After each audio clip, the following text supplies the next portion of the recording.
건강해지려고 면역력 챙기려고 드셨던 그 음식이 오히려 내 몸에 독극물을 들이붓는 것과 같았다면 이보다 더 억울한 일이 또 있을까요? 지난달에 오셨던 72세 박철수님 이야기입니다. 박철수님은 은퇴하시기 전까지 고등학교 교장선생님으로 계셨던 분이라 평소에도 건강관리에 정말 철저하셨습니다. 병원 약은 독이라며 멀리하시고 자연에서 나는 천연 식재료로 몸을 치유해야 한다는 확고한 신념을 가진 분이셨죠. 이분이 제일 좋아하시는 취미가 등산이었습니다. 일주일에 3번은 꼭 가까운 산에 오르시는데 그때마다 배낭 한쪽에 소중하게 챙겨 다니시는 게 있었어요. 바로 직접 담근 진한 생강청으로 만든 생강차였습니다. 산 정상에 올라서 땀이 식을 때쯤 그 뜨끈하고 알싸한 생강차 한 잔을 마시면 온몸에 열기가 돌면서 피로가 싹 풀리는 것 같다고 입버릇처럼 말씀하셨죠. 그런데 어느 날부터인가 박철수님에게 이상한 증상이 나타나기 시작했습니다. 처음에는 그냥 목이 좀 칼칼하다 싶으셨대요. 그러다 점점 목소리가 쉬기 시작하더니 나중에는 아예 쇳소리가 나고 말이 잘 안 나올 정도로 목소리가 변해버린 겁니다. 박철수님은 당연히 감기가 들었거나 나이가 들어서 성대가 약해진 거라고 생각하셨습니다. 그래서 어떻게 하셨을까요? 목에 좋다는 생강차를 더 진하게, 더 자주 드셨습니다. 아침에 눈 뜨자마자 한 잔, 등산 가서 한 잔, 자기 전에 또 한 잔. 결국 목소리가 아예 나오지 않게 되자 덜컥 겁이 나신 박철수님은 혹시 후두암은 아닐까 하는 공포심을 안고 저를 찾아오셨습니다. 제가 내시경으로 박철수님의 목 안쪽과 식도를 들여다봤을 때 저는 정말 깜짝 놀랐습니다. 식도 입구부터 후두까지 빨갛게 헐어 있었고 성대는 퉁퉁 부어 있었거든요. 암이 아니었습니다. 원인은 바로 박철수님이 건강을 위해 그토록 열심히 챙겨 드셨던 그 생강차였습니다. 여러분, 이게 남의 일 같으신가요? 지금 이 영상을 보고 계신 여러분 중에도 손발이 차다고, 소화가 안 된다고, 혹은 감기 기운이 있다고 습관적으로 생강차를 달고 사시는 분들이 분명히 계실 겁니다. 생강은 분명 신이 내린 귀한 식재료가 맞습니다. 동의보감에서도 생강은 몸의 냉기를 없애고 소화를 돕는 훌륭한 약재로 기록되어 있으니까요. 하지만 아무리 좋은 산삼이라도 내 몸 상태와 맞지 않게 먹거나 상극인 음식과 함께 먹으면 그건 약이 아니라 독이 됩니다. 특히 우리 몸의 방어벽이 약해지는 60대, 70대 어르신들에게 잘못된 방식의 생강 섭취는 마치 얇은 피부에 뜨거운 불을 갖다 대는 것과 다를 바가 없습니다. 박철수님이 겪으신 증상은 전형적인 인후두 역류 질환이었습니다. 위산이 거꾸로 솟구쳐 올라와서 식도를 타고 목구멍, 성대까지 태워버린 것이죠. 놀랍게도 그 방아쇠를 당긴 것이 바로 생강이었습니다. 오늘 저는 여러분께 박철수님의 식도를 망가뜨린 결정적인 원인이 무엇인지, 그리고 우리가 무심코 생강과 함께 먹었을 때 위장을 폭발시키는 최악의 공합 3가지가 무엇인지 낱낱이 알려드리려고 합니다. 단순히 먹지 마라는 말씀이 아닙니다. 생강이 가진 놀라운 효능은 그대로 살리면서 위장은 보호하고 부작용 없이 안전하게 드시는 비법, 즉 독을 약으로 바꾸는 방법까지 확실하게 정리해드리겠습니다. 만약 여러분이 평소에 커피를 즐겨 드시거나 고기를 드실 때 생강을 곁들이시거나 매운 음식을 좋아하신다면 오늘 이야기는 선택이 아니라 필수입니다.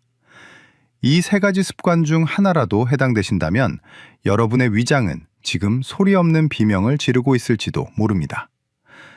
지금부터 들려드릴 이야기는 박철수 님이 진료실에서 저에게 듣고 무릎을 탁 치며 후회하셨던 그 내용 그대로입니다. 오늘 이 영상을 끝까지 보신다면 여러분은 더 이상 방송이나 인터넷에 떠도는 잘못된 건강 상식에 휘둘리지 않게 되실 겁니다. 그리고 내일부터는 정말 내 몸을 살리는 진짜 건강법을 실천하실 수 있게 될 겁니다. 자, 그럼 박철수님의 위장을 공격했던 첫 번째 범인은 과연 무엇이었을까요? 그리고 여러분의 식탁 위에 지금도 올라와 있는 그 위험한 조합은 무엇일까요? 지금부터 눈 크게 뜨고 집중해 주시기 바랍니다. 본격적인 이야기에 앞서 오늘 내용이 기대되신다면 좋아요 버튼 한번 꼭 눌러주세요. 그리고 댓글창에 여러분의 다짐을 담아 경청 두 글자를 남겨주시면 제가 더 큰 힘을 내서 여러분의 건강을 지키는 든든한 가이드가 되어드리겠습니다. 준비되셨나요? 그럼 바로 시작하겠습니다. 여러분 혹시 오늘 점심 드시고 나서 커피 한 잔 하셨습니까? 아니면 저녁 반찬으로 매콤한 제육볶음이나 김치찌개 드셨나요? 만약 그 식탁 위에 생강이 함께 있었다면 지금부터 제가 드리는 말씀을 정말 뼈에 새기셔야 합니다. 박철수님이 왜 목소리를 잃을 뻔했는지 그 이유가 바로 이 일상적인 식습관 속에 숨어 있었습니다. 박철수님의 등산 가방과 식탁을 털어봤더니 위장을 망가뜨리는 최악의 폭탄들이 줄줄이 나왔거든요. 지금부터 우리 몸속에서 전쟁을 일으키는 생강의 최악의 짝꿍 3가지를 공개하겠습니다. 여러분도 해당되는 게 없는지 손가락을 꼽아가며 확인해 보시기 바랍니다. 첫 번째 범인은 바로 커피입니다. 박철수님은 산 정상에서 생강차를 마신 뒤 하산에서는 꼭 동료분들과 자판기 믹스커피를 한 잔씩 하셨습니다. 몸에 좋은 생강차도 마셨으니 커피 한 잔 정도는 괜찮겠지 하고 생각하신 거죠. 그런데 이게 바로 식도 입구를 활짝 열어젖히는 행위였습니다. 우리 위와 식도 사이에는 문이 하나 있습니다. 위산이 거꾸로 올라오지 못하게 꽉 조여주는 관략근이라는 문이죠. 그런데 커피에 들어있는 카페인은 이 문을 느슨하게 풀어버립니다. 빗장이 풀린 겁니다. 여기서 생강이 들어가면 어떻게 될까요? 생강은 위장을 자극해서 위산을 펑펑 쏟아내게 만듭니다. 문은 열려 있는데 안에서는 홍수가 난 꼴이죠.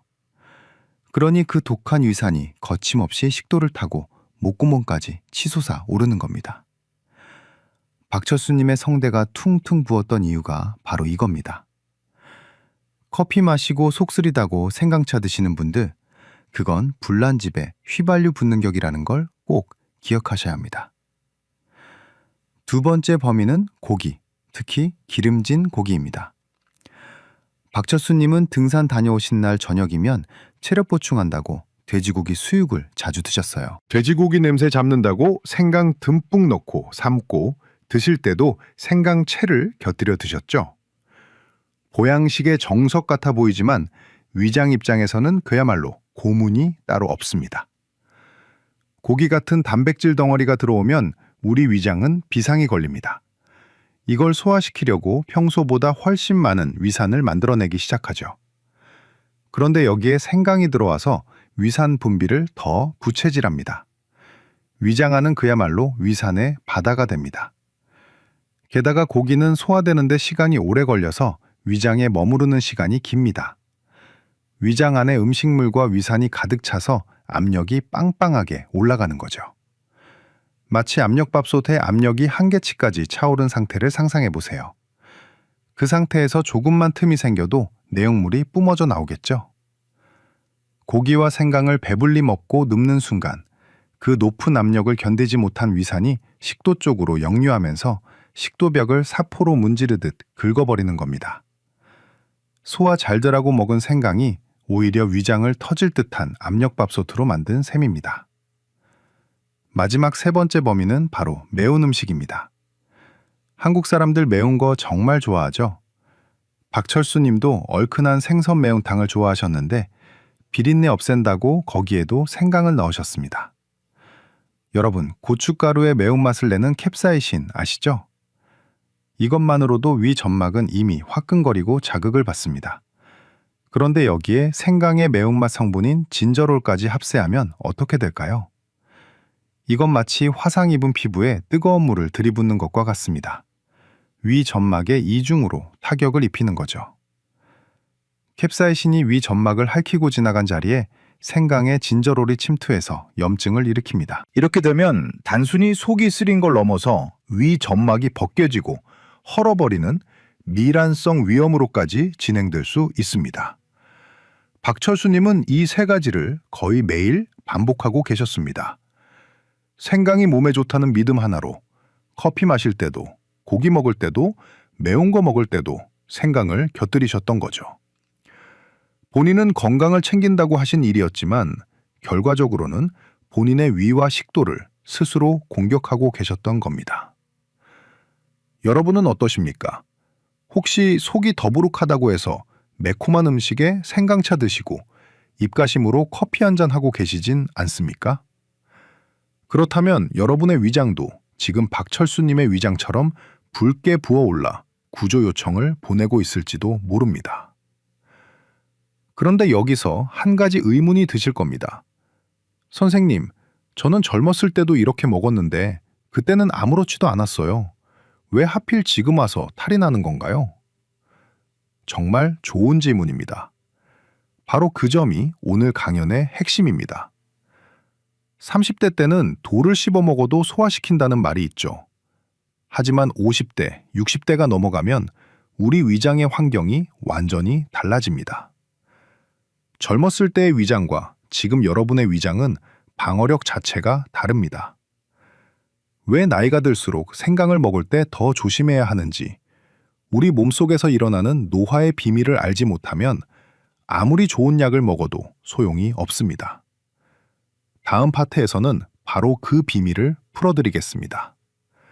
70대 박철수님의 위장이 왜 30대 아들의 위장과 다를 수밖에 없는지, 그 결정적인 차이를 이해하시면 앞으로 무엇을 어떻게 드셔야 할지 명쾌한 답이 보이실 겁니다. 오늘 이 내용이 도움이 되셨다면 주변에 커피와 생강을 즐기시는 친구분들께 이 영상을 꼭 공유해 주세요. 여러분의 공유 한 번이 친구의 위장 건강을 지켜줄 수 있습니다. 다음 이야기 정말 중요하니 절대 놓치지 마십시오. 원장님, 제가 왕년에는 돌도 씹어 먹던 사람입니다. 소주에 삼겹살을 그렇게 먹어도 끄떡없던 속인데 고작 생강차 몇 잔에 이렇게 됐다는 게 말이 됩니까? 진료실에서 박철수님이 억울하다는 듯 저에게 하신 말씀입니다. 아마 여러분 중에도 이렇게 생각하시는 분들 많으시죠? 내가 젊을 때는 매운 고추장에 밥 비벼 먹고 짠지 국물을 들이켜도 속 쓰린 줄 몰랐다 하시면서요. 맞습니다. 거짓말이 아니에요. 하지만 여러분, 마음은 청춘이어도 우리 몸속 장기는 야속하게도 정직하게 늙어갑니다. 박철수님이 간과하신 결정적인 사실이 바로 이겁니다. 70대의 위장은 30대의 위장과 방어막의 두께 자체가 다릅니다. 이걸 이해하지 못하면 몸에 좋다는 산삼을 드셔도 탈이 날 수밖에 없습니다. 이해하기 쉽게 옷으로 비유해 드릴게요. 젊었을 때 20대, 30대의 위 점막은 아주 두껍고 튼튼한 가죽 점퍼를 입고 있는 상태와 같습니다. 가죽 점퍼 입고 있으면 웬만한 불똥이 튀어도 뜨겁지 않죠? 매운 걸 먹고 짠 걸 먹고 위산이 좀 많이 나와도 이 두꺼운 점막이 다 막아줍니다. 그래서 그때는 생강을 생으로 씹어 드셔도 커피랑 같이 드셔도 아, 시원하다 하고 넘길 수 있었던 겁니다. 그런데 50대가 지나고 60대, 70대가 되면 어떻게 될까요? 우리 위 점막도 피부처럼 얇아지고 위축됩니다. 의학적으로 위축성 위염이라고 하는데요. 쉽게 말해 그 두꺼웠던 가죽 점퍼를 벗고 아주 얇디 얇은 여름용 실크 셔츠 하나만 걸치고 있는 상태가 되는 겁니다. 자, 상상해 보세요. 얇은 실크 셔츠 한 장 입고 있는데 거기에 뜨거운 불똥이 튀면 어떻게 되겠습니까? 옷이 바로 녹아버리고 맨살까지 화상을 입겠죠? 지금 박철수님의 위장이 딱 이 상태인 겁니다. 보호막은 얇아질 대로 얇아졌는데 거기에 생강이라는 강력한 불씨를 던진 셈이니까요. 생강의 매운맛을 내는 핵심 성분, 바로 진저롤입니다. 이 진저롤은 본래 위장의 운동을 부추기는 역할을 합니다. 위장이 멈춰 있을 때 툭툭 쳐서 움직이게 하니까 소화가 잘 되는 느낌을 주죠. 하지만 이게 과하면 문제입니다. 얇아진 위 점막에 진저롤이 닿으면 마치 상처난 곳에 소독약을 들이부은 것처럼 강한 자극을 줍니다. 위벽을 직접 긁어내는 거죠. 게다가 50대 이상이 되면 위와 식도 사이를 조여주는 근육의 힘도 약해집니다. 고무줄이 오래되면 늘어나서 잘 안 조여지잖아요. 그것과 똑같습니다. 위 점막은 얇아져서 자극에 예민한데 위산이 역류하지 않게 막아주는 문도 헐거워져 있는 상태. 이 총체적 난국인 상황에서 건강에 좋다니까 라는 이유만으로 진한 생강차를 매일 들이부으셨으니 박철수님의 식도가 견뎌낼 재간이 있었겠습니까? 이건 단순히 의지의 문제가 아닙니다. 노화라는 거스를 수 없는 자연의 섭리입니다. 나는 아직 건강해, 나는 아직 젊어 라는 자신감이 오히려 독이 될 수 있습니다. 내 위장이 예전 같지 않다는 사실을 겸허히 인정하고 그에 맞는 섭취 방법을 찾아야 합니다. 얇아진 실크 셔츠를 입고 있다면 불똥이 튀지 않게 조심해야 하는 것처럼 말이죠. 그렇다면 여기서 질문이 생기실 겁니다. 원장님, 그럼 위장 약한 늙은이는 생강 같은 건 아예 입에도 대지 말라는 겁니까? 천만에요. 절대 그렇지 않습니다. 제가 처음에 말씀드렸죠. 박철수님은 지금 생강을 끊지 않았습니다. 오히려 매일 드시고 계십니다. 그런데도 목소리는 돌아왔고 속은 더 편안해지셨습니다. 어떻게 그게 가능했을까요? 바로 생강을 변신시켰기 때문입니다. 위장을 찌르는 날카로운 창 같았던 생강 성분을 위장을 부드럽게 감싸주는 방패로 바꾸는 아주 간단한 연금술이 있습니다. 돈 드는 것도 아니고 특별한 기술이 필요한 것도 아닙니다. 조리법 하나만 살짝 바꾸면 됩니다. 다음 파트에서 그 비법을 공개하겠습니다. 생강의 독성은 빼고 약성은 10배로 높이는 방법, 그리고 박철수님처럼 이 약을 드시는 분들은 생강 섭취에 정말 주의해야 한다는 사실까지. 내 몸을 살리는 진짜 생강 섭취법, 이제 펜과 메모지 준비하시고 들어주세요. 이 중요한 정보를 놓치고 싶지 않으시다면 구독 버튼 한번 눌러주시고 알림 설정까지 딸랑딸랑 켜두세요. 여러분의 건강을 지키는 가장 쉬운 습관입니다. 자, 그럼 그 마법 같은 비법 바로 알려드리겠습니다. 자, 기다리셨던 그 비법을 공개하겠습니다. 박철수님이 생강을 끊지 않고도 위장을 회복하고 목소리를 되찾을 수 있었던 결정적인 한 수는 바로 찜기였습니다. 여러분, 생강을 그냥 드시지 마세요. 무조건 쪄서 드셔야 합니다. 이게 오늘 제가 드리는 최고의 처방전입니다. 생강을 찌고 말리면 그 속에서 놀라운 화학적 변화가 일어납니다. 아까 제가 위 점막을 공격하는 매운 성분이 진저롤이라고 말씀드렸죠. 그런데 이 생강에 뜨거운 진기를 쐬어주면 그 독한 진저롤이 쇼가올이라는 성분으로 변신을 합니다. 이 쇼가올은 정말 기특한 녀석입니다. 위를 찌르는 자극은 거의 사라지면서 우리 몸의 체온을 높이고 면역력을 올리는 항산화 효과는 생강일 때보다 무려 10배나 강력해집니다. 마치 철부지 같았던 거친 야생마를 아주 잘 훈련된 명마로 만드는 과정이라고 보시면 됩니다. 박철수님이 드셔야 했던 건 날뛰는 야생마가 아니라 주인을 위해 충성스럽게 달리는 명마였던 것이죠. 만드는 방법 어렵지 않습니다. 지금 바로 메모하세요. 첫째, 생강을 깨끗이 씻어서 껍질째 2mm 두께로 얇게 썹니다. 둘째, 찜기에 김이 오르면 썰어둔 생강을 넣고 30분 정도 푹 찝니다.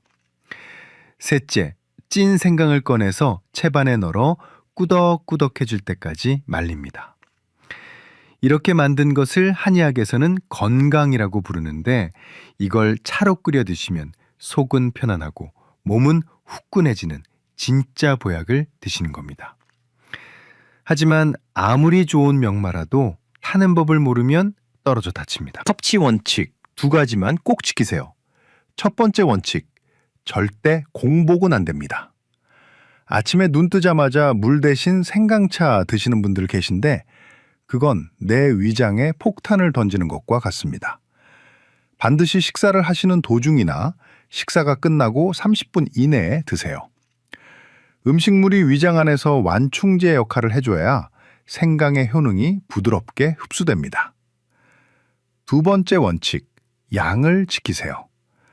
하루 적정량은 말린 생강 기준으로 4g, 엄지손가락 한 마디 정도 크기입니다.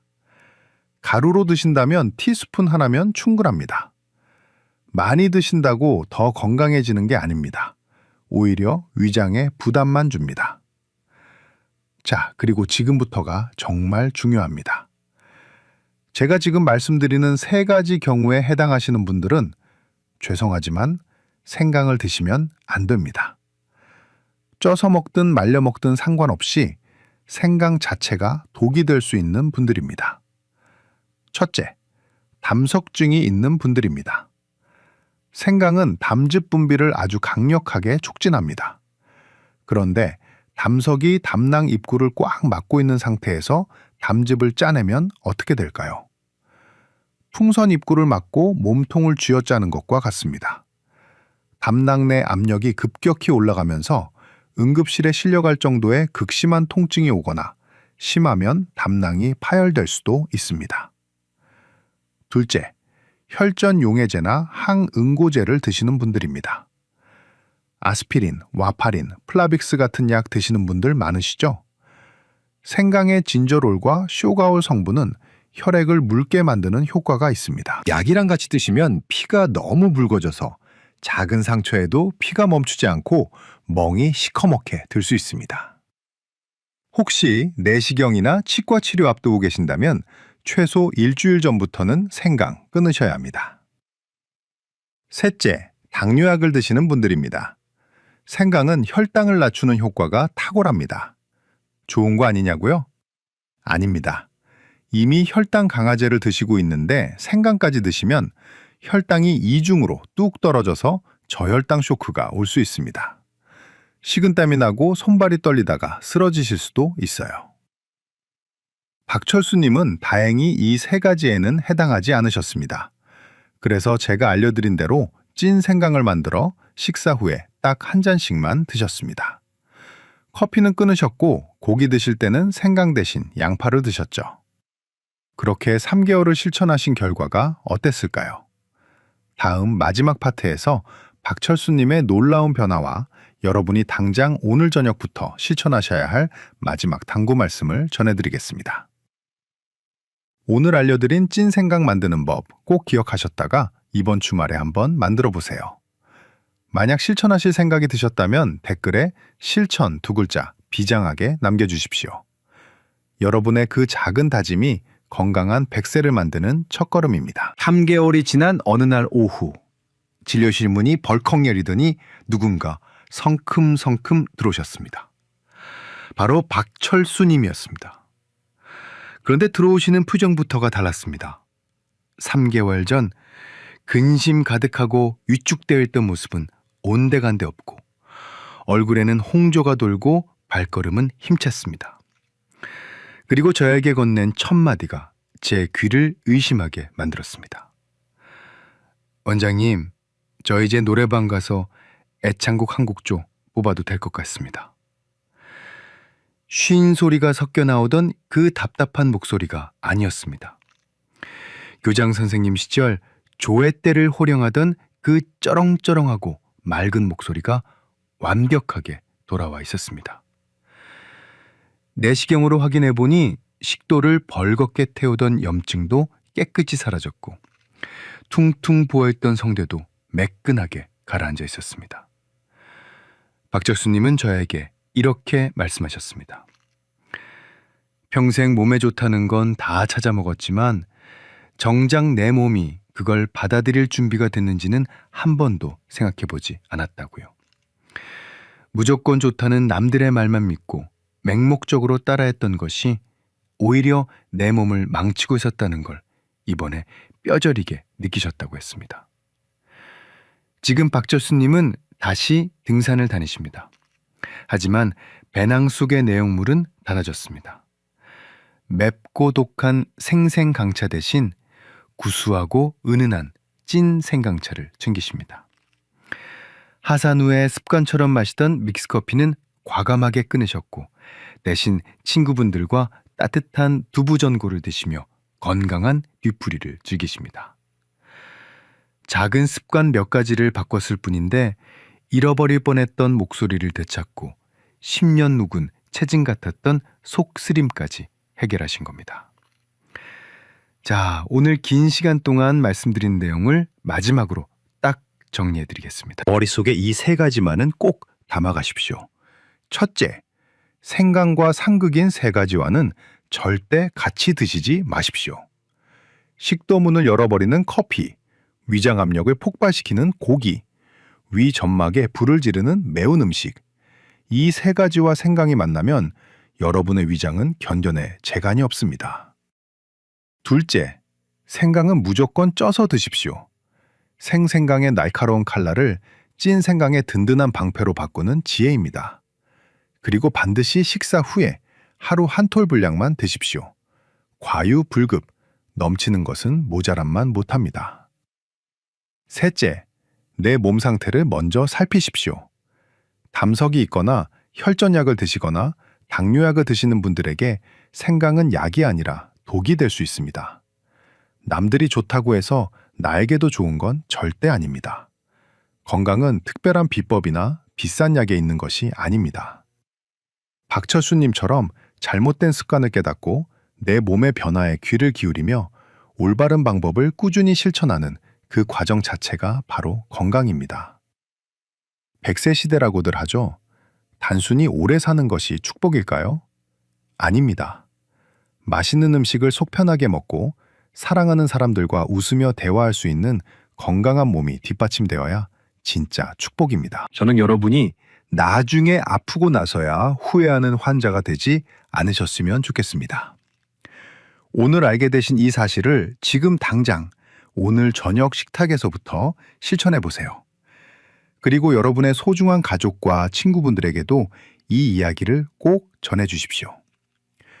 여러분의 말 한마디가 누군가의 위장을 살리고 건강한 노후를 선물할 수 있습니다. 오늘 준비한 이야기는 여기까지입니다. 긴 시간 함께 해주셔서 진심으로 감사합니다. 여러분의 속 편한 인생, 건강한 목소리를 저도 언제나 응원하겠습니다. 다음 시간에도 여러분의 건강을 지키는 뼈 있는 조언으로 다시 찾아뵙겠습니다. 감사합니다. 건강을 위해 무심코 행했던 아침의 행동들이 돌이킬 수 없는 결과를 불러올 수 있습니다. 이 영상 꼭 끝까지 시청하십시오. 쿵 하는 둔탁한 소리와 함께 욕실문이 덜컹거렸습니다. 그 짧은 순간 평온하던 집안의 공기는 산산조각이 나고 말았습니다. 여러분, 이 소리가 단순히 누군가 미끄러져 넘어지는 소리로 들리시나요?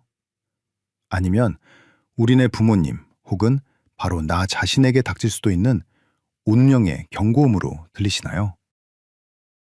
오늘 제가 여러분께 들려드릴 이야기는 단순한 사고가 아닙니다.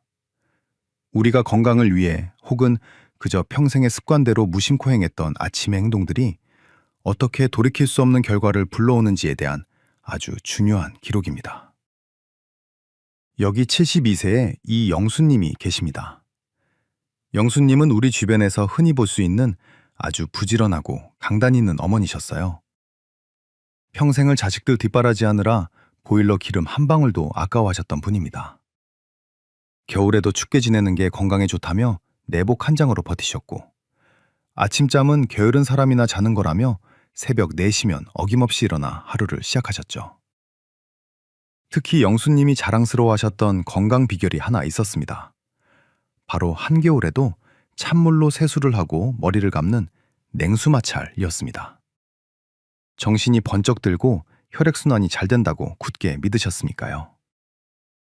사건이 벌어진 건 찬바람이 매섭게 불기 시작하던 11월의 어느 아침이었습니다. 그날도 영수님은 새벽 기도에 다녀오신 후 습관처럼 차가운 욕실로 들어가셨습니다. 가족들은 그저 어머니가 씻으러 들어가신 줄만 알았죠. 그런데 잠시 후 앞서 말씀드린 그 끔찍한 굉음이 들려왔습니다. 놀란 아드님이 욕실 문을 열었을 때 영수님은 이미 차가운 타일 바닥에 쓰러져 의식을 잃어가고 계셨습니다. 입가는 살짝 돌아가 있었고 부르트지 않은 손은 허공을 휘젓고 있었죠. 여러분, 여기서 잠깐 생각해 보세요. 영수님은 단순히 물기 있는 바닥에 미끄러지신 걸까요? 아닙니다. 응급실에 도착해서 찍은 CT 사진은 충격적이었습니다. 의사 선생님은 가족들에게 이렇게 말했습니다. 넘어지셔서 머리를 다친 게 아닙니다. 머릿속 혈관이 먼저 터져서 몸의 중심을 잃고 쓰러지신 겁니다.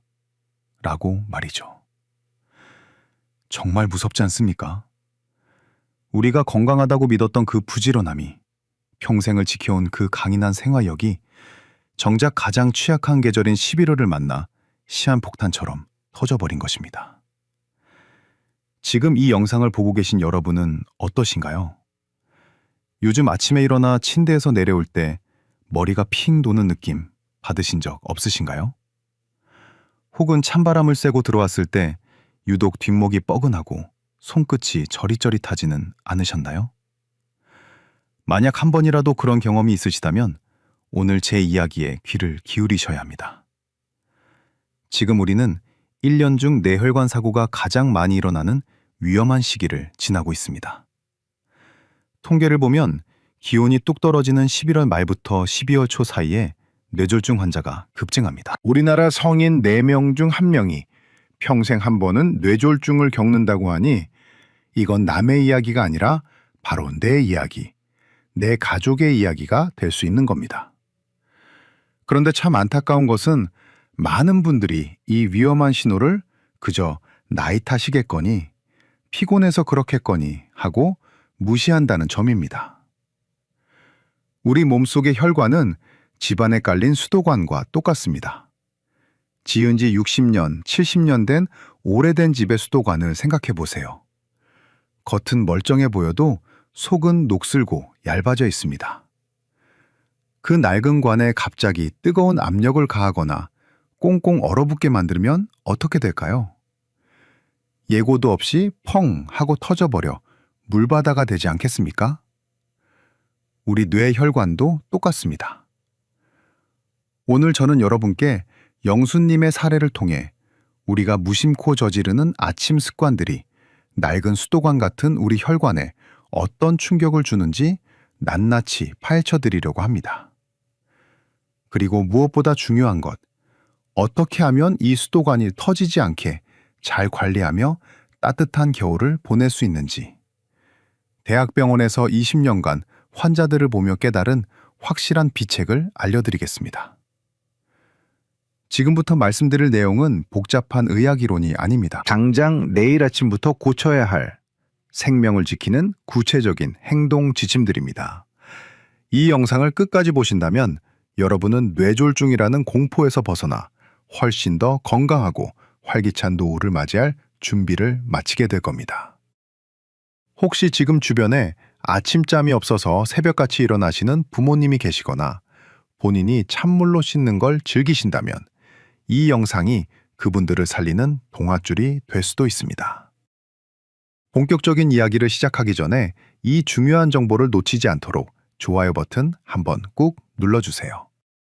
여러분의 작은 관심이 건강한 대한민국을 만듭니다. 자, 그럼 영수님의 그날 아침, 우리 몸속에서는 도대체 무슨 일이 벌어지고 있었던 걸까요? 낡은 수도관이 터지기 직전에 그 긴박한 상황 속으로 저와 함께 들어가 보시죠. 시작하기 전에 영상의 좋아요 버튼 한 번씩 눌러주시면 저에게 매우 큰 힘이 됩니다. 자, 그럼 이제 이영수님의 몸속으로 한번 들어가 봅시다. 사고가 나기 직전 그분의 혈관 안에서는 도대체 무슨 일이 벌어지고 있었던 걸까요? 많은 분들이 이렇게 생각하실 겁니다. 아니, 평생 그렇게 부지런하게 사셨는데 왜 하필 그때 쓰러지신 거야? 운이 나빴던 건가? 하고요. 여러분, 냉정하게 말씀드리겠습니다. 이건 운의 문제가 아닙니다. 의학적인 관점에서 보면 영수님의 그날 아침 행동은 마치 화약고에 불을 붙인 성냥개비와 같았습니다.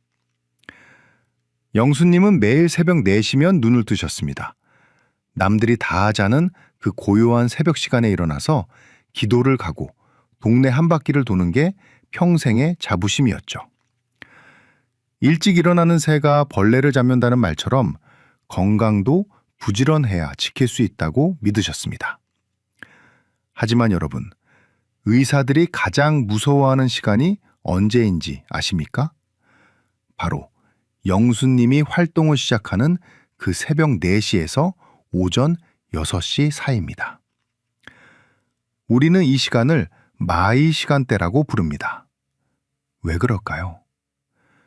여기서 첫 번째 의학적 비밀이 나옵니다. 바로 모닝 서지 현상입니다. 말이 좀 어렵죠? 쉽게 설명해 드리겠습니다. 우리가 밤에 잠을 잘 때는 몸도 마음도 푹 쉬면서 혈압이 뚝 떨어집니다.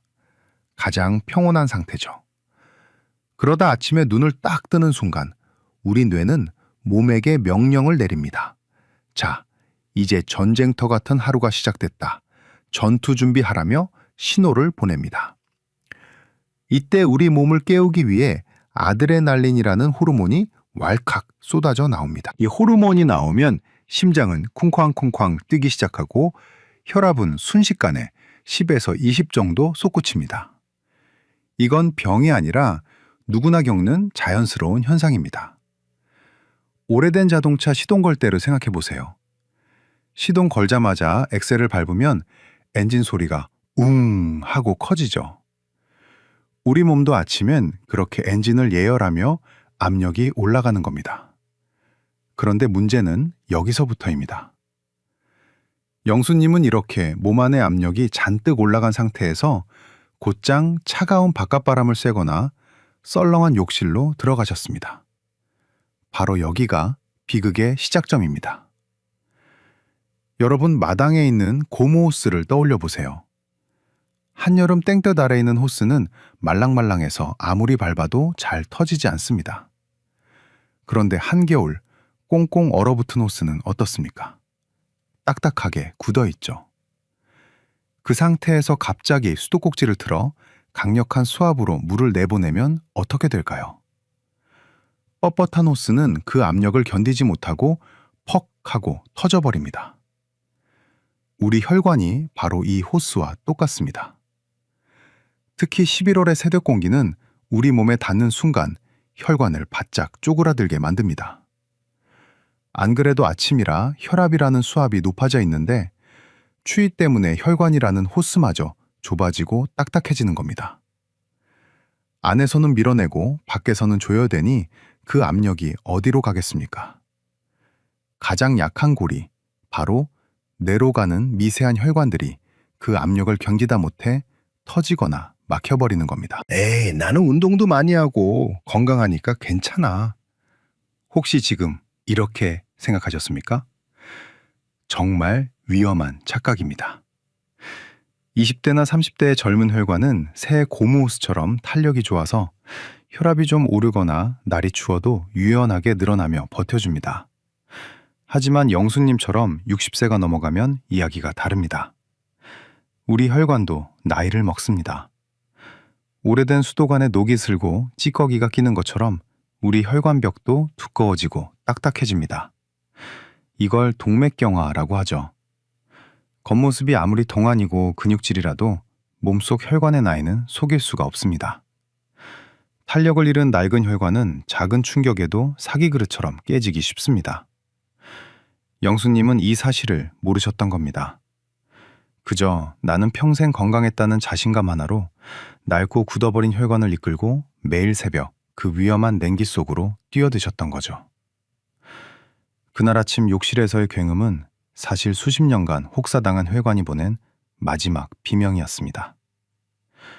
여러분, 한번 곰곰이 생각해 보세요. 혹시 여러분도 남자는 시원하게 찬물로 씻어야지, 겨울에도 땀을 뻘뻘을 흘려야 운동이지 하면서 자신의 혈관을 시험하고 계시진 않나요? 이건 단순히 춥다의 문제가 아닙니다. 낡은 수도관에 가해지는 물리적인 폭력과도 같습니다. 심지어 영수님에게는 이 새벽 운동 말고도 혈관을 망가뜨리는 치명적인 습관이 더 있었습니다. 본인은 그게 건강 비결이라고 철석같이 믿고 있었지만 말이죠. 다음 파트에서는 영수님이 굳게 믿었던 그 잘못된 상식들이 어떻게 독이 되어 돌아왔는지, 그리고 왜 하필 약을 먹던 분들이 더 위험할 수 있는지 그 충격적인 진실을 파헤쳐 드리겠습니다. 아마 다음 이야기를 들으시면 아차, 내가 지금 큰일 날 짓을 하고 있었구나 하며 무릎을 치게 되실 겁니다. 혹시 여기까지 들으시면서 나도 아침에 조심해야겠다고 느끼셨다면 댓글에 조심이라는 2글자 남겨주세요. 여러분의 댓글 하나가 더 많은 분들의 혈관을 지키는 신호탄이 됩니다. 자, 그렇다면 새벽의 찬 공기 말고 영수님을 쓰러뜨린 진짜 범인은 무엇이었을까요? 여기서부터가 정말 중요합니다. 많은 분들이 건강을 위해 한다고 믿었던 행동이 사실은 내 몸을 죽이는 독이 되고 있었다는 충격적인 진실을 말씀드리겠습니다. 영수님은 평소에 이렇게 말씀하고 다니셨습니다. 나는 감기도 안 걸려. 비결이 뭔지 알아? 아침마다 찬물로 씻어서 그래. 라고요. 네, 맞습니다. 옛날 어르신들은 냉수 마찰이 혈액순환에 좋다고 많이들 하셨죠. 하지만 여러분, 그건 혈관이 튼튼한 젊은 시절의 이야기입니다. 우리 몸속의 피를 한번 상상해 봅시다. 여러분, 삼겹살 구워 드시고 나면 프라이팬에 기름이 남죠. 그 기름이 뜨거울 때는 찰랑찰랑 물처럼 잘 흐릅니다. 그런데 불을 끄고 식혀두면 어떻게 됩니까? 하얗게 굳어서 끈적끈적해지죠. 우리 피도 마찬가지입니다. 특히 아침 기상 직후의 피가 딱 이 상태입니다. 밤새 자는 동안 우리는 땀을 흘리고 호흡을 하면서 몸속 수분을 잃어버립니다. 물은 빠져나가고 찌꺼기는 남으니 피가 끈적끈적한 젤리처럼 변해 있는 겁니다. 그런데 이 상태에서 영수님처럼 찬물을 끼얹으면 어떻게 될까요? 가뜩이나 끈적한 피가 차가운 기운을 만나 순식간에 굳어버립니다. 굳어버린 삼겹살 기름이 하수구를 막아버리듯 끈적한 피떡이 좁은 뇌혈관을 꽉 막아버리는 겁니다. 영수님은 건강을 지킨답시고 매일 아침 자신의 혈관에 기름덩어리를 만들고 계셨던 셈입니다. 여기에 더 치명적인 실수가 하나 더 있었습니다. 바로 고혈압 약입니다. 영수님은 쓰러지기 2달 전 병원에서 혈압이 정상이라는 이야기를 듣고는 그날로 약을 끊어버리셨습니다. 약을 오래 먹으면 내성이 생긴다던데 수치도 좋은데 그만 먹어야지 하고 혼자 결정하신 겁니다. 여러분, 제가 진료실에서 환자분들께 가장 많이 드리는 말씀이 있습니다. 고혈압 약은 치료제가 아니라 관리제입니다. 약을 먹어서 혈압이 떨어진 건 병이 나아서가 아니라 약이 억지로 혈압을 눌러주고 있기 때문입니다. 이걸 댐에 비유해 보겠습니다. 거대한 댐이 강물을 막고 있어서 아래쪽 마을이 안전한 겁니다. 그런데 비가 안 온다고 갑자기 댐의 수문을 활짝 열어버리면 어떻게 될까요? 막혀있던 물이 한꺼번에 쏟아져 나와 마을을 덮치겠죠? 우리 몸도 똑같습니다. 약 기운으로 꾹 눌러놓았던 혈압은 약을 끊는 순간 용수철처럼 튀어오릅니다. 이걸 의학적으로 반동현상이라고 부릅니다. 오히려 약을 먹기 전보다 혈압이 더 높이 치솟으면서 혈관벽을 사정없이 때리게 됩니다. 영숙님의 혈관은 이미 새벽 추위와 찬물 샤워로 잔뜩 수축해 있었습니다. 거기에 끈적한 피가 흐르고 있었고요. 그 좁은 틈으로 반동 현상 때문에 폭발한 높은 압력의 피가 들이닥친 겁니다. 결과는 뻔하지 않겠습니까? 낡은 수도관은 결국 터질 수밖에 없었던 겁니다. 사람들은 영수님이 쓰러지신 걸 보고 갑자기라고 말했습니다. 하지만 의사인 제 눈에는 갑자기가 아니었습니다. 매일 아침 찬물로 피를 굳게 만들고 약을 끊어 혈압을 요동치게 만든 그 오랜 시간들이 쌓이고 쌓여서 11월의 어느 추운 아침에 결과를 낸 것뿐입니다. 혹시 여러분 중에도 혈압약 드시다가 귀찮아서 혹은 수치가 좋아서 며칠 빼먹은 적 있으신가요? 아니면 건강해지겠다고 추운 날 찬물로 세수하고 계시진 않나요? 만약 그렇다면 지금 당장 멈추셔야 합니다. 그건 건강을 위한 노력이 아니라 내 생명을 담보로 한 위험한 도박입니다. 이제 원인을 정확히 아셨으니 해결책도 보이실 겁니다. 막힌 수도관을 뚫는 게 아니라 애초에 수도관이 얼지 않게 관리하는 방법이 중요하겠죠? 다음 파트에서는 영수님이 퇴원 후에 철저하게 지키고 계신 목숨을 살리는 3가지 따뜻한 원칙을 아주 구체적으로 알려드리겠습니다. 이건 돈 드는 것도 아니고 어려운 것도 아닙니다. 당장 내일 아침부터 따라하실 수 있는 아주 쉬운 방법들입니다. 지금 이 이야기를 듣고 아차 싶으셨다면 댓글에 다짐이라고 2글자만 남겨주세요. 여러분의 그 작은 다짐이 건강을 지키는 첫걸음이 될 겁니다. 정말 다행히도 영수님은 골든타임 안에 병원에 도착해 수술을 받고 건강을 되찾으셨습니다. 태어나던 날 담당 의사 선생님은 영수님의 손을 꼭 잡고 딱 3가지만 지켜달라고 당부했습니다. 영수님은 지금 이 3가지 원칙을 냉장고 문에 붙여두고 성경책처럼 지키고 계십니다. 낡은 수도관을 지키는 3가지 따뜻한 원칙, 지금부터 여러분께 공개합니다. 첫 번째는 시간의 법칙입니다. 겨울철 운동은 해가 중천에 떴을 때 하는 겁니다. 영수님은 이제 새벽 4시가 아니라 오전 10시에서 오후 2시 사이에 집을 나서십니다. 농부들도 땅이 꽁꽁 얼어있는 새벽에는 밭을 갈지 않습니다. 해가 떠서 땅이 좀 녹아야 쟁기질을 하죠. 우리 몸도 똑같습니다. 기온이 오르고 몸이 완전히 잠에서 깨어난 이 시간에 움직여야 혈관이 말랑말랑해서 터지지 않습니다. 만약 직장 때문에 어쩔 수 없이 아침 일찍 나가셔야 한다면 최소한 해가 뜨고 30분 뒤에 나가시고 나가기 전 실내에서 충분히 몸을 데우셔야 합니다. 2번째는 온도의 법칙입니다. 바로 체온 뚜껑을 닫는 겁니다. 여러분 주전자에 물을 끓일 때 뚜껑을 열어두면 열기가 다 어디로 날아갑니까? 위로 다 빠져나가죠. 우리 몸도 열기의 50%가 머리와 목을 통해 빠져나갑니다. 그런데 영수님은 답답하다고 모자도 안 쓰고 목도리도 안 하셨어요. 그건 뚜껑 열린 주전자를 들고 다니는 것과 같습니다. 이제 영수님은 외출할 때 털모자와 목도리를 가장 먼저 챙기십니다.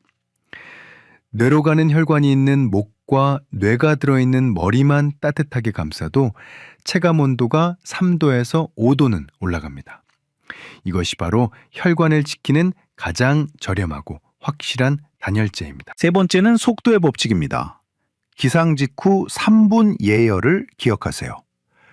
겨울에 자동차 시동 걸자마자 쌩 하고 출발하면 엔진 망가집니다.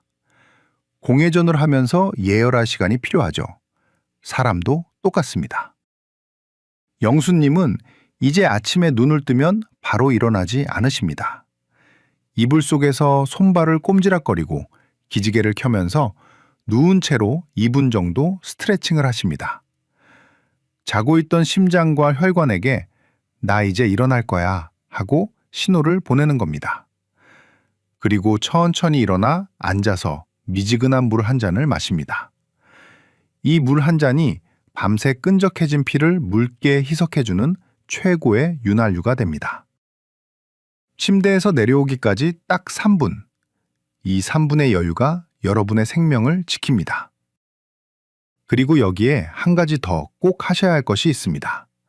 바로 내 수도관 상태를 눈으로 확인하는 겁니다. 영수님은 이번에 쓰러지고 나서야 경동맥 초음파라는 걸 처음 알게 되셨습니다. 목에 있는 굵은 혈관인 경동맥에 찌꺼기가 얼마나 끼었는지 보는 검사인데 아프지도 않고 아주 간단합니다. 보일러 배관 청소하기 전에 배관공이 내시경으로 안을 들여다보는 것과 같습니다. 60세가 넘으셨다면 동네 병원에서 이 검사를 꼭 한번 받아보세요. 내 혈관이 얼마나 좁아졌는지 알면 대비할 수 있습니다. 마지막으로 만약의 상황을 대비해 딱 하나만 기억하세요. FAST 법칙입니다. 영수님이 쓰러지셨을 때 아드님이 빨리 알아차린 덕분에 살 수 있었습니다. F는 페이스, 얼굴이 한쪽으로 돌아갔는지 봅니다. A는 암팔을 앞으로 나란히 했을 때 한쪽이 툭 떨어지는지 봅니다. S는 스피치, 말이 어눌한지 봅니다. 이 중 하나라도 이상하면 T는 타임, 지체 없이 119를 부르는 겁니다. 손 따고 주무를 시간 없습니다. 바로 병원으로 가야 합니다. 영수님은 이제 찬물 세수 대신 미지근한 물로 씻고 새벽 운동 대신 햇볕 좋은 낮에 산책을 즐기십니다. 처음엔 평생 해온 습관을 바꾸는 게 어색하고 답답했다고 하십니다. 하지만 막상 바꿔보니 몸이 훨씬 덜 피곤하고 감기도 안 걸리신답니다.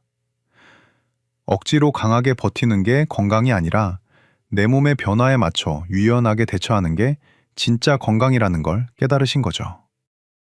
여러분, 어떻습니까? 돈이 드는 것도 아니고 힘이 드는 것도 아닙니다. 그저 시간과 온도를 조금만 신경 쓰면 되는 일입니다. 오늘 말씀드린 이 3가지 법칙, 내일 아침부터 당장 실천하실 수 있으시겠죠? 혹시 지금 이 영상을 보시면서 내일 아침엔 물 한 잔 꼭 마셔야겠다 하고 결심하셨다면 댓글에 실천 2글자만 남겨주세요. 여러분의 실천이 작심삼일로 끝나지 않도록 제가 응원해드리겠습니다. 자, 이제 이영수님의 이야기, 그 마지막 페이지를 열어볼까요? 사고가 있고 나서 1년이 지났습니다. 며칠 전 외래 진료 때 배웠던 영수님은 몰라보게 달라지셨습니다. 예전에는 혹겨보세 뻣뻣한 얼굴로 나는 아직 청춘이야 하고 큰 소리 치셨는데 이제는 포근한 털모자에 목도리를 두르고 아주 온화한 미소로 진료실에 들어오시더군요. 영수님이 웃으면서 제게 이런 말씀을 하셨습니다.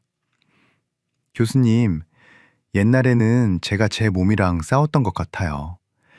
추위도 이겨야 하고 나이도 이겨야 한다고 생각했거든요. 그런데 아프고 나서 깨달았습니다. 진짜 건강은 내 몸을 이기는 게 아니라 내 몸을 달래가며 함께 가는 거라는 걸요. 정말 명언 아닙니까? 여러분, 강한 것이 살아남는 게 아닙니다.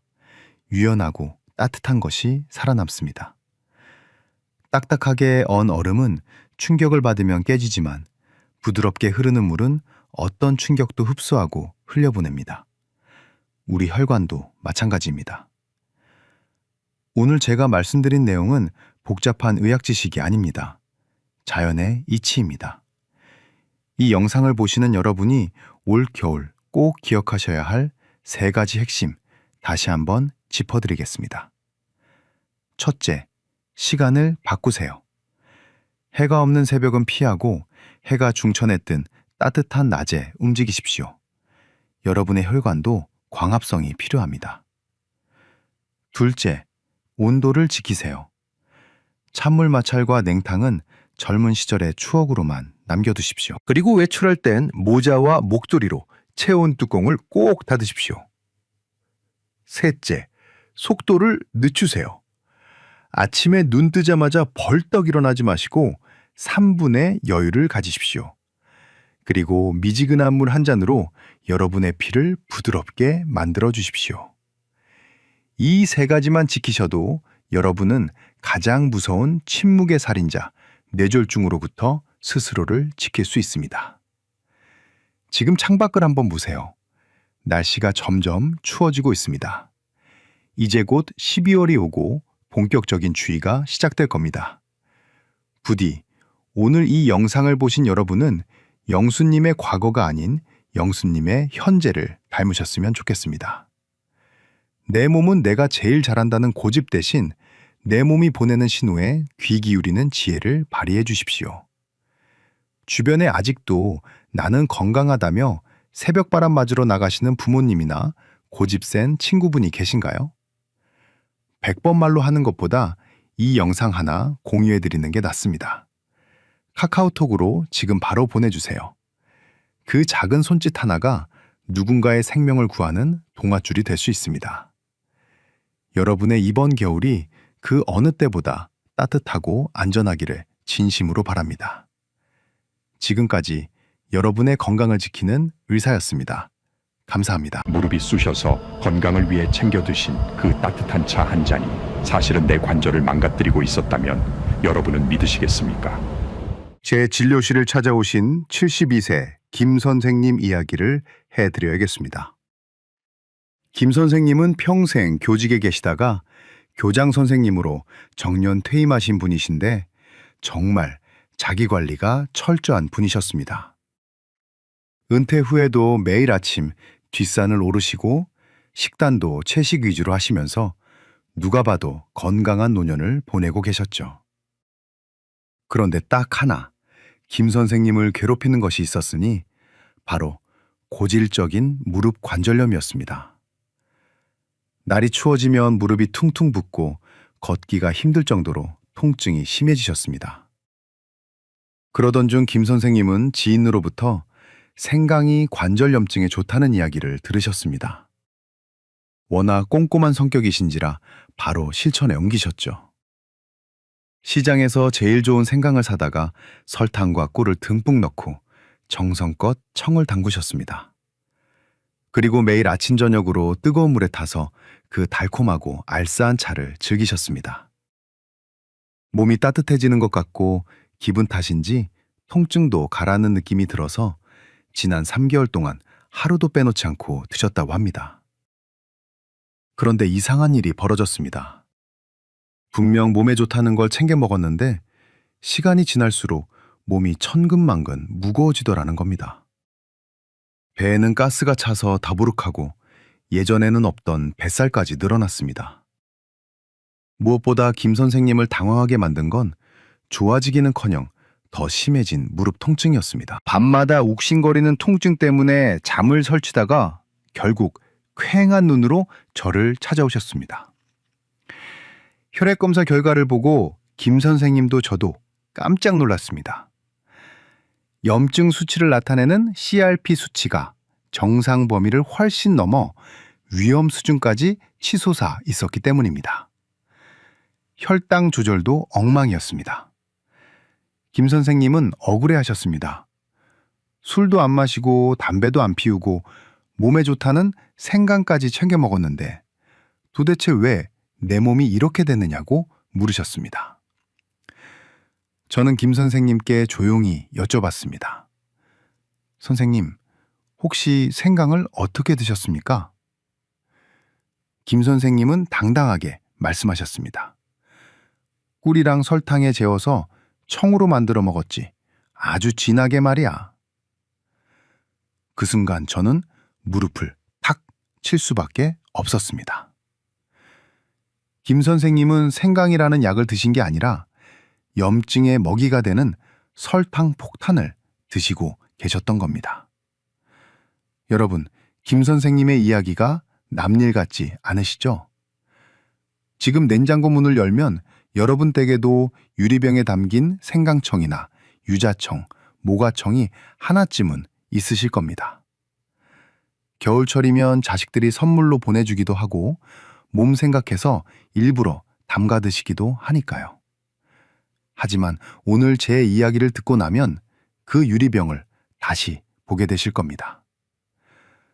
우리가 건강을 위해 먹는 음식이 독이 되는 건 음식 자체의 문제라기보다는 먹는 방법이 잘못되었기 때문인 경우가 많습니다. 특히 생강처럼 약성이 강한 식품은 양날의 검과 같습니다.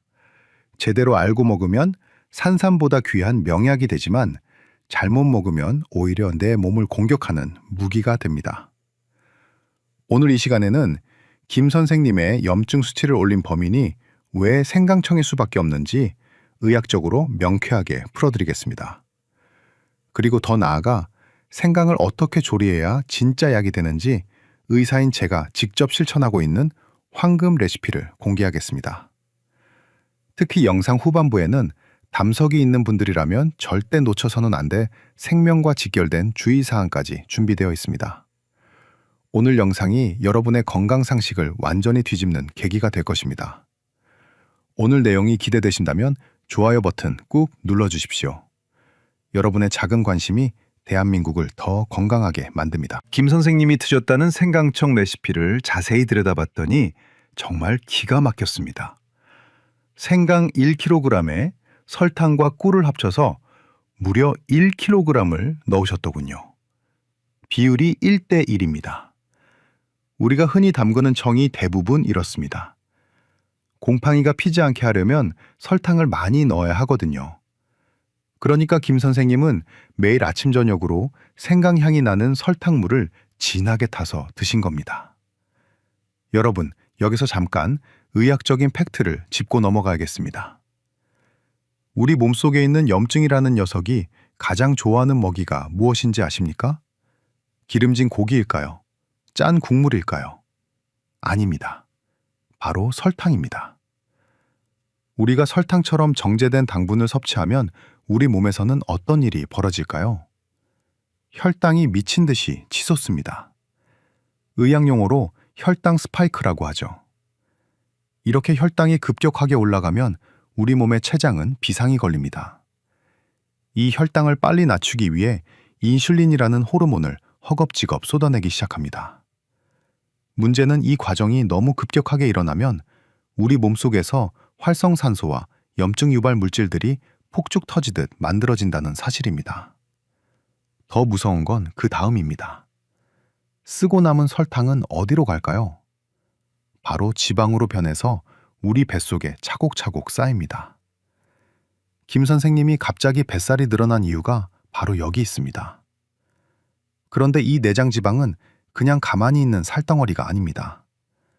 내장지방 그 자체가 거대한 염증 공장입니다. 지방세포는 24시간 쉬지 않고 우리 몸 곳곳으로 염증 물질을 쏘아보냅니다. 그 염증 물질들이 혈관을 타고 돌아다니다가 가장 약한 곳을 공격하는데 김 선생님의 경우는 그게 바로 무릎 관절이었던 겁니다. 이 상황을 아주 쉽게 비유해서 설명해 드릴까요? 지금 김 선생님의 무릎에는 염증이라는 불이 활활 타오르고 있습니다. 김 선생님은 그 불을 끄겠다고 생강이라는 소방수를 불렀습니다. 그런데 이 소방수가 들고 온 물통을 보니 물은 반밖에 없고 나머지 반은 휘발유가 섞여 있는 겁니다. 불을 끄려고 물을 뿌렸는데 휘발유 때문에 오히려 불길이 더 거세게 치솟는 꼴이죠. 이것이 바로 우리가 몸에 좋다고 믿고 마시는 달콤한 생강청의 배신입니다. 많은 분들이 이렇게 반문하십니다. 선생님, 저는 설탕 대신 몸에 좋은 꿀을 넣었는데요. 혹은 비정제 원당이나 흑설탕을 썼으니 괜찮지 않나요? 죄송하지만 우리 몸이 받아들이기에는 큰 차이가 없습니다. 꿀이든 흑설탕이든 결국 빠르게 흡수되어 혈당을 올리는 단순 당이라는 점에서는 똑같습니다.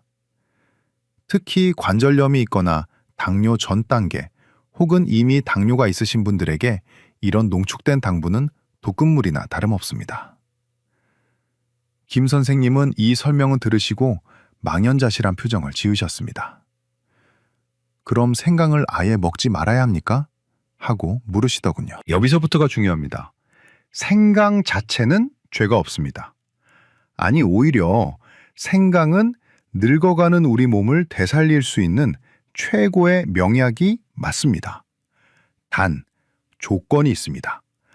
설탕이라는 가면을 벗겨내고 생강이 가진 진짜 힘을 끄집어낼 때만 그렇습니다. 생강 속에는 진저롤이라는 성분이 들어있습니다. 알싸한 맛을 내는 성분인데 이게 살균 작용도 하고 소화도 돕습니다.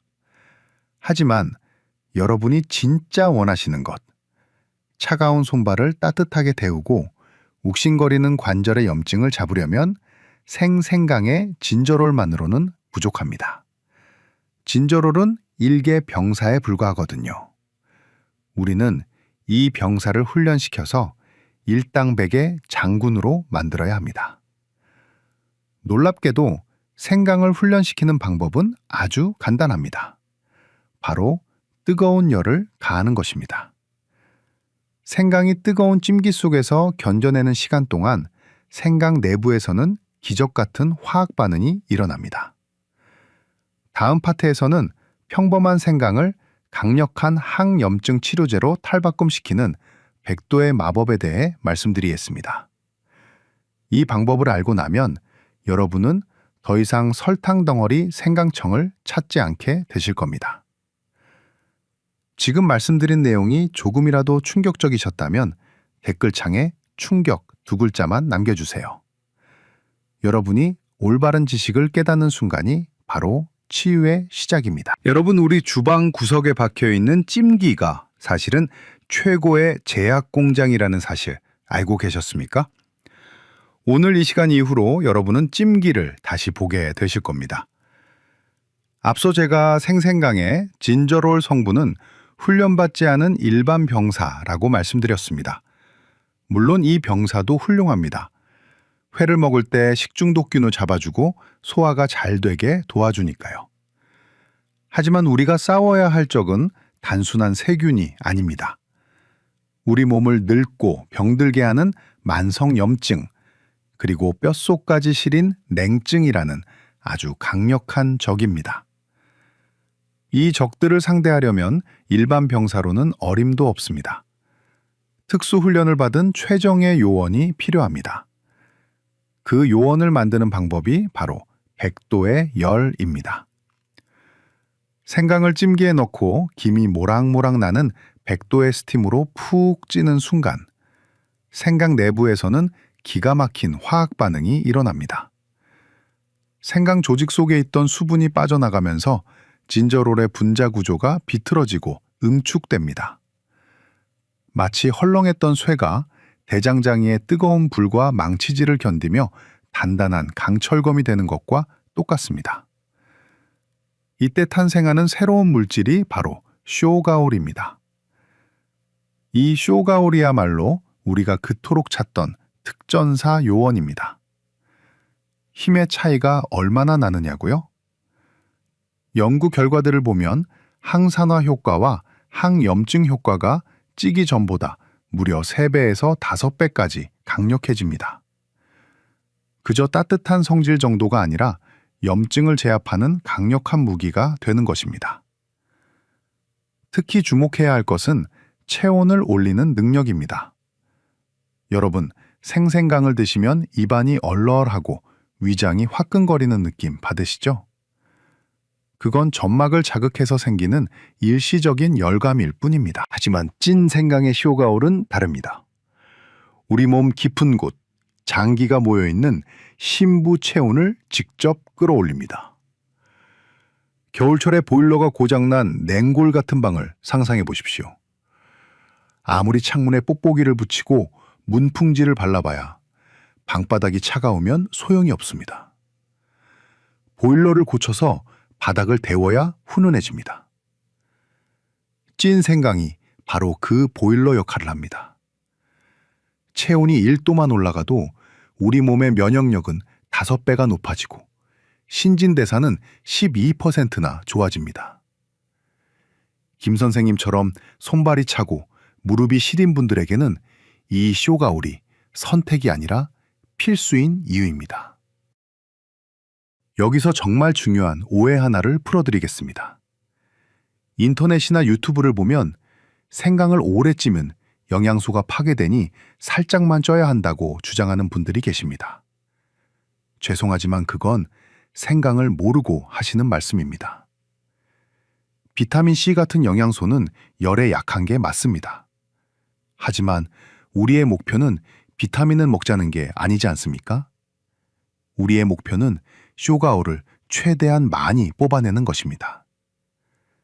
연구 논문들을 살펴보면 가정용 찜기 온도인 100도 내외에서는 찌는 시간이 길어질수록 쇼가올의 함량이 계속해서 증가하는 그래프를 보입니다. 30분 찌는 것보다 1시간 찌는 게 훨씬 더 많고 심지어 더 오래 쪄도 쇼가올은 줄어들지 않습니다. 그러니까 영양소 파괴 걱정은 붙들어 매시고 충분한 열을 가해 주셔야 합니다. 허리 근 밥보다 푹 뜸들인 밥이 맛있는 것처럼 생강도 푹 쪄야 진짜 약이 됩니다. 자, 이제 원리는 완벽하게 이해하셨을 겁니다. 설탕은 빼고 열은 더한다. 이것이 핵심입니다. 그런데 막상 집에서 하려고 하면 궁금한 게 한두 가지가 아니실 겁니다. 껍질은 벗겨야 하나 말아야 하나? 정확히 몇 분을 쪄야 가장 효과가 좋을까? 그리고 매일 챙겨 먹으려면 어떻게 보관해야 할까? 다음 파트에서는 제가 직접 실천하고 있는 황금생강 처방전을 아주 구체적으로 알려드리겠습니다. 특히 김 선생님이 무릎을 치며 감탄하셨던 간편한 보관법과 섭취법이 기다리고 있습니다. 그리고 무엇보다 중요한 것, 내 몸에 돌이 있는 분들은 자칫 응급실에 실려갈 수도 있다는 무시무시한 경고사항도 함께 말씀드릴 테니 절대 놓치지 마십시오. 여기까지 내용이 머릿속에 쏙쏙 들어오셨다면 댓글창에 이해 두 글자 남겨주십시오. 여러분이 잘 따라오고 계신지 확인하고 다음 단계로 넘어가겠습니다. 자, 이제 부엌으로 가보겠습니다. 김 선생님도 수첩을 꺼내 받아 적으셨던 의사의 황금생강 처방전, 지금 바로 공개합니다. 첫 번째, 손질입니다. 여기서부터 많은 분들이 실수를 하십니다. 생강을 씻을 때 습관적으로 칼이나 숟가락으로 껍질을 박박 긁어내는 분들 계시죠? 절대 그러시면 안 됩니다. 생강의 껍질은 단순한 포장지가 아닙니다. 외부의 세균이나 해충으로부터 알맹이를 보호하기 위해 식물이 만들어낸 강력한 항산화 방패입니다. 실제로 항노화 성분이 껍질 바로 아래에 가장 많이 몰려 있습니다. 껍질을 벗기는 건 보물을 싸고 있는 포장지만 챙기고 정작 보물은 버리는 것과 같습니다. 흐르는 물에 솔이나 칫솔을 이용해서 흙만 깨끗하게 털어내십시오.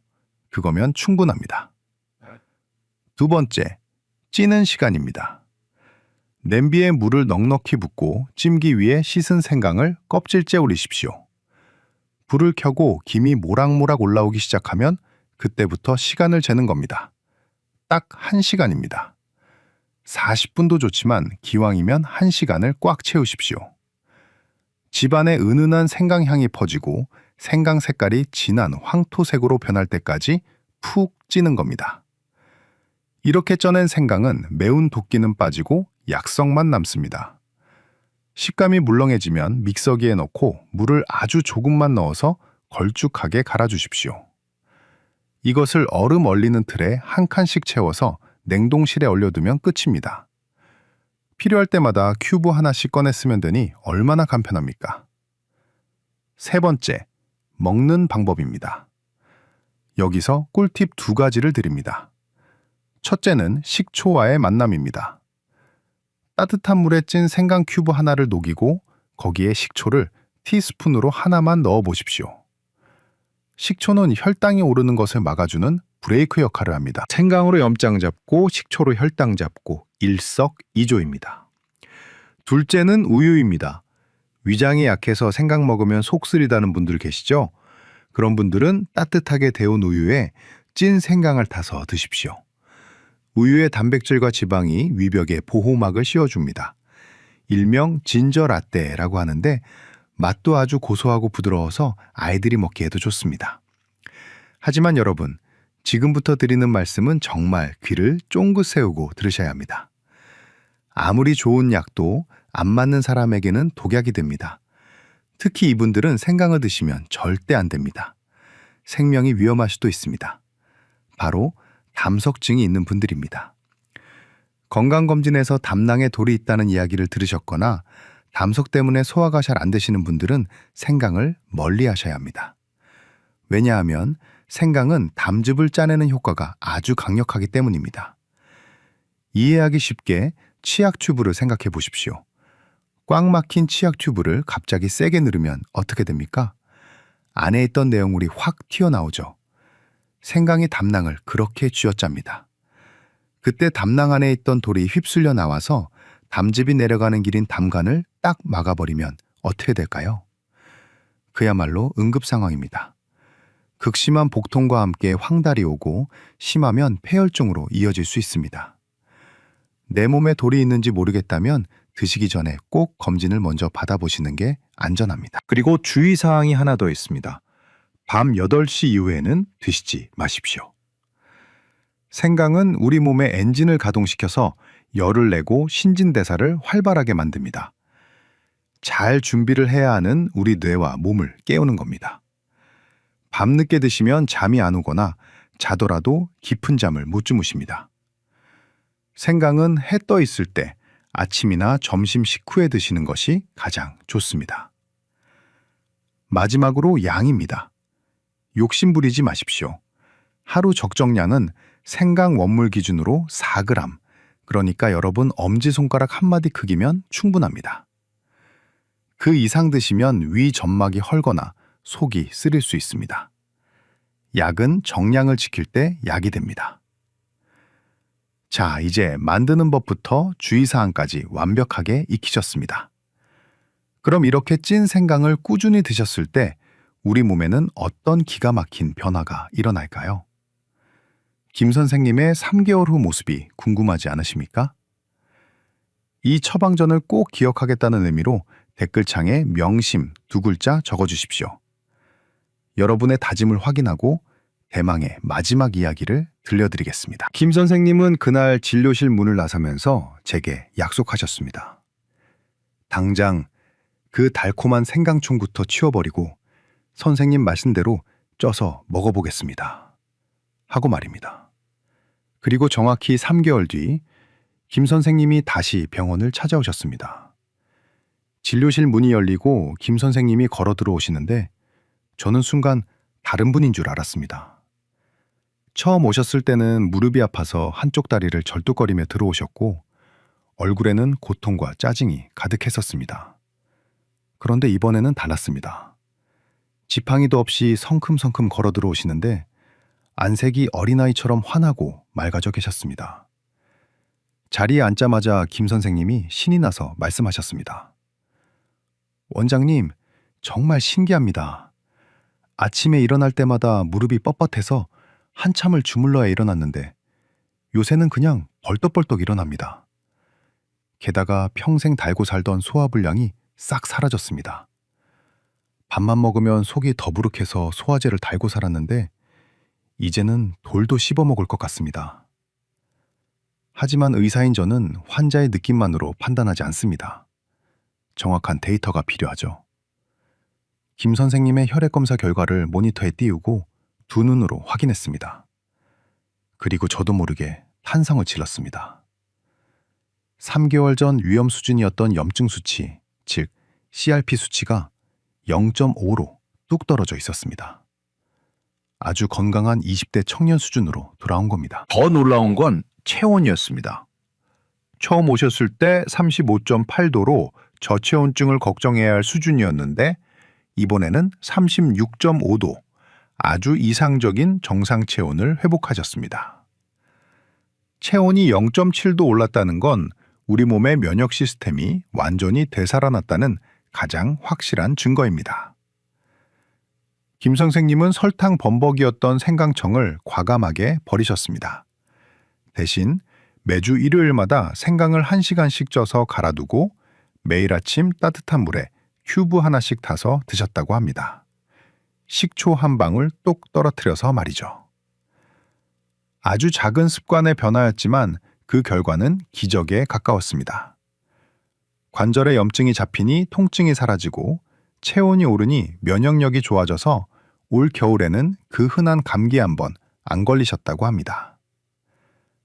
여러분, 김 선생님의 사례가 우리에게 주는 교훈은 명확합니다. 세상에 나쁜 식재료는 없습니다. 다만 우리가 그것을 오해하고 잘못 먹고 있었을 뿐입니다. 여러분이 그동안 드셨던 생강청이 효과가 없었던 건 생강 탓이 아닙니다. 설탕이라는 방해꾼 때문이었고 찌지 않아서 잠들어 있던 생강의 진짜 힘을 깨우지 못했기 때문입니다. 건강은 비싼 영양제나 명약을 먹는다고 얻어지는 게 아닙니다. 우리가 흔히 먹는 식재료의 특성을 제대로 알고 내 몸에 맞게 조리해서 꾸준히 먹는 지혜. 그것이 진짜 건강의 비결입니다. 김 선생님이 하셨다면 여러분도 하실 수 있습니다. 지금 여러분의 무릎이 쑤시고 손발이 차갑다면 그건 몸이 여러분에게 신호를 보내는 겁니다. 제발 나 좀 따뜻하게 해달라고. 내 몸의 염증 좀 꺼달라고 말입니다. 오늘 당장 시장에 나가 보십시오. 흙이 묻은 싱싱한 생강 한 봉지를 사오십시오. 그리고 집에 있는 찜기를 꺼내서 1시간만 투자하십시오. 집안 가득 퍼지는 그 그윽한 생강 향기가 여러분의 건강을 지켜줄 신호탄이 될 것입니다.